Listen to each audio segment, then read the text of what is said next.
Hello everyone, मैं सुमेर पांडे आपका स्वागत करता हूं द यूथ फोर्ट पर। आज का वीडियो होने वाला है बहुत ही इंटरेस्टिंग, क्योंकि आज का वीडियो है महाभारत के धृतराष्ट्र और शकुनी पर। ये दोनों महाभारत के सेंट्रल कैरेक्टर्स में से थे जिनका रोल महाभारत में बहुत ही इंपॉर्टेंट था।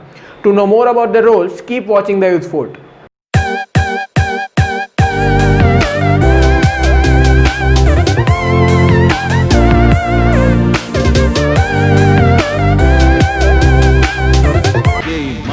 युद्ध है, ये धर्म युद्ध है, ये महायुद्ध है, ये धर्म युद्ध है।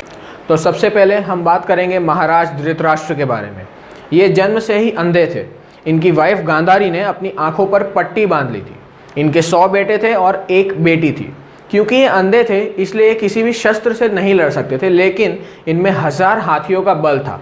जब हस्तिनापुर का अगला महाराज चुनने की बारी आई, तब महात्मा विदुर ने यह कहा कि कोई भी ऐसा इंसान जो शारीरिक रूप से निर्बल हो वो राजा नहीं बन सकता।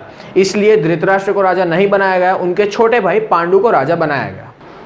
ऐसी सिचुएशन में धृतराष्ट्र के दिमाग में ये घुस गया कि मेरा राज्य किसी और को दे दिएगा, मेरा राज सिंहासन किसी और के पलड़े में पड़ गया। ऐसे में धृतराष्ट्र मानसिक रूप से भी अंधे हो गए। इसलिए जब पांडु के मरने के बाद इन्हें राजा बना दिया गया, तब ये इनकी इनसिक्योरिटी थी जिसने हस्तिनापुर का विनाश कर दिया। वो खुद ये मानते थे कि दुर्योधन अधर्म करता है, लेकिन उनने कभी भी दुर्योधन को रोकने का कोई ट्राई नहीं किया। उल्टा उन्होंने दुर्योधन को पूरा राज्य चलाने की पावर दे दी। दुर्योधन को तो सिर्फ धृतराष्ट्र की उच्च आकांक्षा मतलब हाई एम्बिशंस का एक रिजल्ट कहा जा सकता है। जब पांडव युद्ध जीत जाते हैं, उसके बाद जब एक ऑफिशियल ट्रांसफर ऑफ पावर के लिए पांडव हस्तिनापुर जाते हैं, तब भीम पर धृतराष्ट्र को इतना गुस्सा आता है कि वो भीम को मारने की कोशिश करते हैं। थैंक्स टू श्री कृष्ण भीम बच जाते हैं। सरल शब्दों में अगर मैं कहूँ तो महाराज धृतराष्ट्र को महाभारत के लिए रिस्पॉन्सिबल कहा जा सकता है। धृतराष्ट्र से हम 3 लेसन सीख सकते हैं, and here they are. Lesson number 1, accept the reality.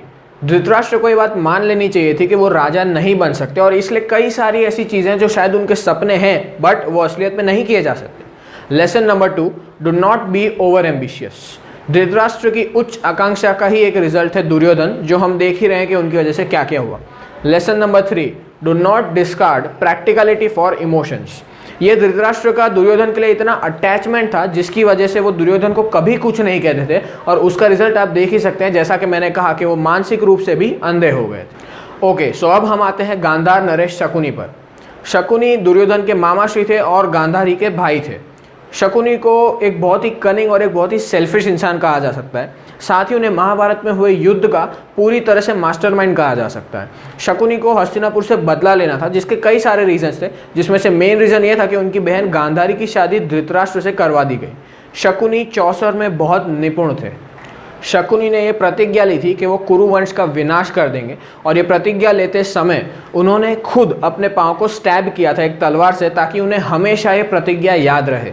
उन्होंने दुर्योधन के मन में बचपन से ही पांडवों के अगेंस्ट हेट्रेड इंसाइट करना शुरू कर दिया था।